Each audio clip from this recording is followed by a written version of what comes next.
lors de la chute de Tripoli. Donc, l'OTAN a attaqué cette ville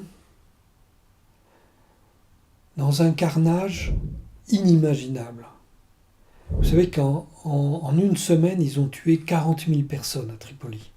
Vous n'avez jamais entendu parler de ça.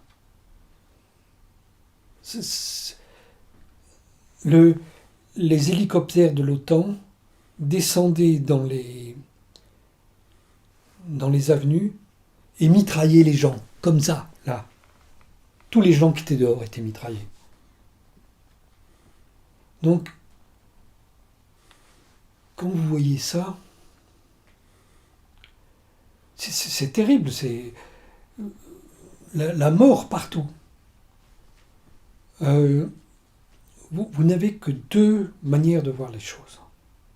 Soit vous dites, les gens qui sont dans cet hélicoptère sont sous l'emprise d'une drogue quelconque, mais c'est pas possible qu'ils fassent ça consciemment. C'est pas possible. Ils tuent les gens. Ils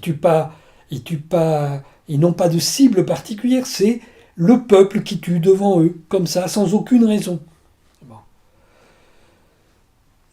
Quand je dis 40 000 victimes, c'est l'estimation de la Croix-Rouge internationale. C'est pas moi qui dis ça. Hein. Bon.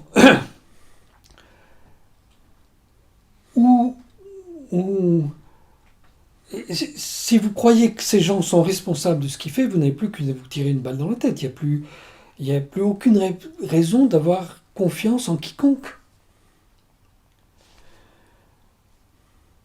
Et après une série de tribulations invraisemblables, où je pense que j'ai failli mourir une quarantaine de fois. Mais vous dites, mais c'est pas possible de survivre à une quarantaine de fois. Vous y étiez présent. Oui. Ouais. C'est pas possible de survivre à tant de choses. Donc j'avais le sentiment que voilà, une force faisait que je restais en vie alors que à côté de moi tout le monde mourait. Bon. Et lorsque j'ai quitté Tripoli, j'étais sur un petit bateau de pêche, que tout avait été... Bon, bref. Et pour pouvoir embarquer sur ce bateau, il fallait l'autorisation de l'OTAN, l'autorisation des frères musulmans, ou plutôt de la confrérie des Sénoussis, ça s'appelle là-bas, la confrérie des Sénoussis, l'autorisation d'Al-Qaïda et l'autorisation de... Oui, et l'autorisation du gouvernement provisoire. Donc tu sors jamais, quoi. Ben, normalement, on sort jamais, mais j'ai eu tellement de gens qui m'ont aidé, c'est inimaginable. Même l'ancien secrétaire général de l'OTAN a téléphoné pour me sauver. Bon, donc c'était pas un ami, c'était plutôt, pour moi, à mes yeux, c'était un ennemi. Mais pourtant, il a cherché à me sauver. Bon, enfin bref, c'est des histoires invraisemblables. Mais quand je suis sorti à bord de ce bateau, on était une quarantaine dans ce bateau qui était fait pour 8 hommes. Donc j'étais comme un bout de people là-dedans, et on est allé à Naples. Bon. Mais quand on est sorti de Tripoli en pleine nuit, ça se battait partout. Et je sais pas, là j'ai senti que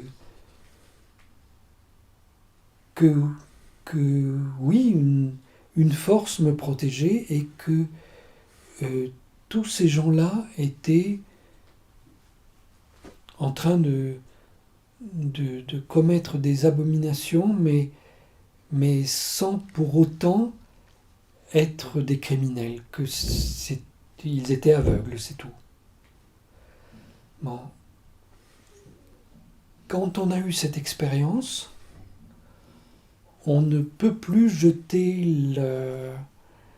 je peux plus dire que les pires criminels sont vraiment des salauds. Je peux plus. Voilà. Moi, c'est la seule expérience que j'ai. Enfin, non, j'en ai d'autres, mais c'est quelque chose qui m'a transformé. Voilà.